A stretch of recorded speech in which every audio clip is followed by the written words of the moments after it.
अस्सलामुअलैकुम दोस्तों, उम्मीद है कि सब दोस्त खैरियत से होंगे। दोस्तों आज की वीडियो बहुत ही कमाल की होने वाली है। ये इसलिए क्योंकि काफ़ी ज़्यादा मुझे लोग पूछ रहे हैं कि भाई 81-71 में अगर हम अपना डायनामिक सर्वे ना करवाएं तो अगर हमें नया अहल भी कर दिया जाए तो क्या हम दोबारा अहल हो सकते हैं और कितनी देर में होंगे और किस तरीके अहल होंगे वो भी मैं आपको बताऊंगा। और साथ में मैं आपको ये बताने वाला हूं कि जो 9,000 रुपये की किस्त है, ये बहुत बड़ी खबर आ रही है कि इलेक्शन के पहले ये किस्त जारी की जाएगी या इलेक्शन के बाद जारी की जाएगी। और साथ में दोस्तों मैं आपको ये भी बताऊंगा कि जिन लोगों के बच्चों के पैसे डबल किस्त नहीं आई, मतलब उन लोगों को सिंगल किस्त मिली है, तो उनके लिए भी बहुत बड़ी खुशखबरी आ चुकी है और वो अपनी जो दूसरी किस्त है वो किस तरीके ले सकते हैं वो भी आपको इसी वीडियो में बताऊंगा।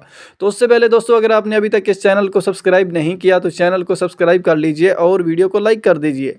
सबसे पहले दोस्तों बात करते हैं कि अगर आप अपना 81-71 जो डायनामिक सर्वे है, अगर आपको ये मैसेजेस वसूल हो जाता है और अपना डायनामिक सर्वे आप नहीं करवाते किसी भी रीज़न की वजह से, तो फिर आपको क्या इस प्रोग्राम में नाअहल कर दिया जाता है, तो आप इस प्रोग्राम में किस तरीके अहल हो सकते हैं।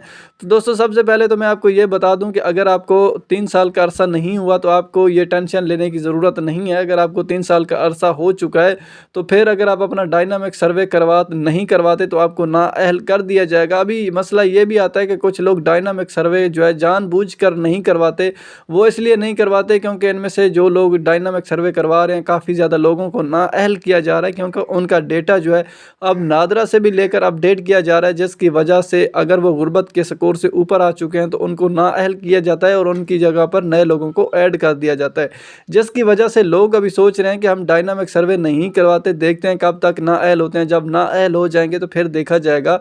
तो फिर लोग ये पूछते हैं कि अगर हम नाअहल हो भी जाते हैं तो दोबारा कब अहल होंगे और अहल होने का तरीकाकार क्या है और इसकी टाइमिंग जो है वो क्या है।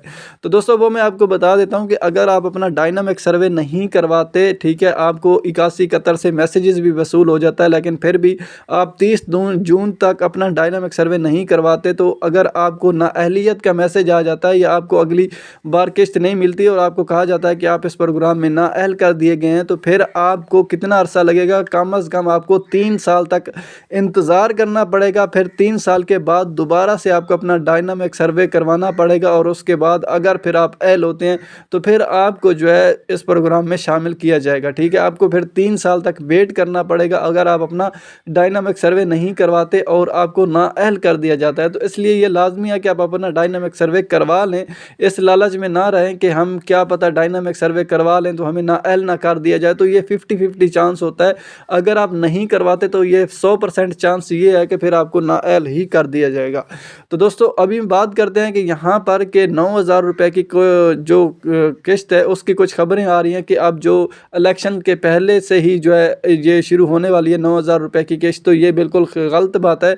जो 9,000 रुपये की किस्त है वो जो नई हुकूमत बनेगी या जब भी ये इलेक्शन होंगे इससे इसका कोई ताल्लुकात नहीं है। या ये 9,000 रुपये की किस्त अपने वक्त पर जारी की जाएगी, फरवरी के एंड में या मार्च के महीने में ये 9,000 रुपये की किस्त मिल जाएगी। और साथ में जिन लोगों के बच्चों के पैसे जो हैं इस बार डबल नहीं है, उनको सिंगल किस्त मिली है, या अगर उनके डबल किस्त आई थी लेकिन उनको सिंगल किस्त ही मिली है तो उनको घबराने की ज़रूरत नहीं है। मार्च के महीने में उनकी जो रुकी हुई किस्त है वो भी उनके साथ मिल जाएगी और इसी तरीके से मतलब उनकी डबल किस्त हो जाएगी। ठीक है, इसी तरीके से दोस्तों आपके बच्चों का मसला भी हल हो जाएगा और आप जो है अपना 81-71 का सर्वे भी करवा लें। और उसके बाद आपको जो 9,000 रुपये की नई किस्त है उसके बारे में मैंने बता दिया है। तो अगर आपके पास कोई सवाल है तो वीडियो के नीचे आप कमेंट कर सकते हो। तो मिलते हैं बहुत जल्द अगली नेक्स्ट वीडियो में।